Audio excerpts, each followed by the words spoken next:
আসসালামু আলাইকুম, শুভ সকাল। আছি এখন গ্রামের বাড়ির পথে, সামনে হালদারখালি বাজার।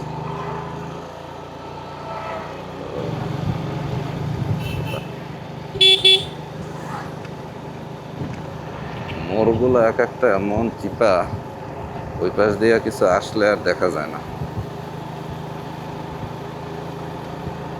সামনে সামনে একটা অটো যাইতেছে। অটোতে আমাদের স্থানীয় ভাষায় হচ্ছে চাই চাই নিয়ে যাইতেছে। এখন হচ্ছে বর্ষাকাল, মাছ ধরা, প্রচুর পরিমাণে মাছ পাওয়া যায়। এই মাছ ধরার অন্যতম একটা উপকরণ হচ্ছে এই চাই।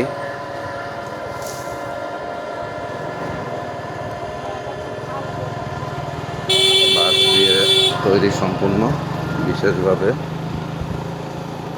কৌশলের ভিতরে মাছ ঢুকলে আর বেরোইতে পারে না।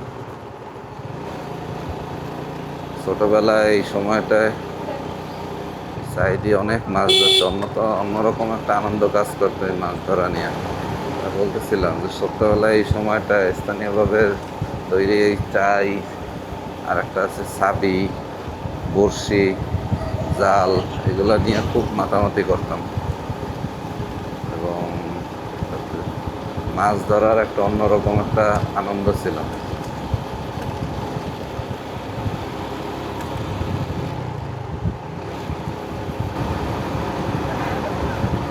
রাস্তা যদি সুন্দর হয়, বাইক চালাবার অন্যরকম একটা শান্তি আছে।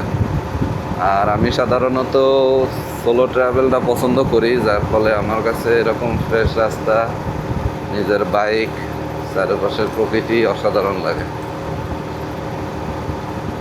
এই রাস্তা দিয়ে হাজার হাজার বার গেছি, তারপরে রাস্তাটা আমার খুব প্রিয়।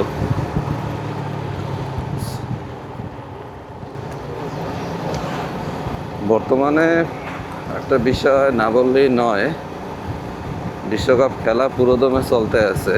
আর বাঙালিদের কার্যক্রম দেখলে বিশ্বকাপ উপলক্ষে খুব লজ্জা লাগে। বিশেষত বিশেষ দুইটা দলের সাপোর্টারদের যা অবস্থা, একটা জিনিস মাথায় আসে না, কিভাবে যারা ফিলিস্তিনের এই নিরীহ বাচ্চাগুলা, মহিলা, সাধারণ জনগণের নির্বিচারে মারছে, সেই সব ইহুদিদের যা সমর্থন জানানো দুইটা দেশ, সেই দুইটা দেশের সমর্থকই আমাদের দেশে বেশি। এখন অনেকে বলবেন যে ধর্ম আর খেলা এক না। কিসের ভাই খেলা? ধর্মে সম্পূর্ণ খেলাধুলা নিষিদ্ধ করা। সেক্ষেত্রে আপনারা কেমনে ধর্মের সাথে খেলা মিলান? যারা ইহুদিদের সমর্থক, ইহুদিদের সবচেয়ে বেশি অস্ত্র সরবরাহ করছে যে দেশটা, ব্রাজিল, আপনারা তাদেরই সাপোর্ট করেন। আবার আর্জেন্টিনা সরাসরি ইসরায়েলের সাপোর্টার। তা আপনারা কিভাবে এই দুইটা দেশের সাপোর্ট করেন এবং এটা নিয়ে একজন আরেকজনের মধ্যে মারামারি, অপমান করা, বিভিন্ন কাজগুলা, প্রতিপন্ন কাজগুলা করেন? তো কিছুদিন ভিডিওতে দেখলাম এক ব্রাজিল সমর্থক আর্জেন্টিনা সমর্থকদের উপহাস করছে, তারপরে তারে বোতল, পাথর, বহুত কিছু মারছে।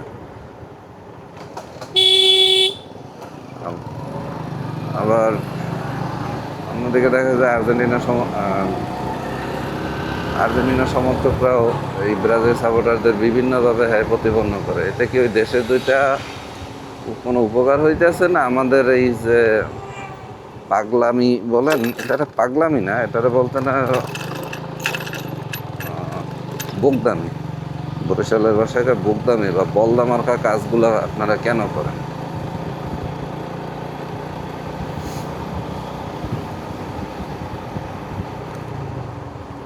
তো এই ধরনের কাজ না করাই ভালো।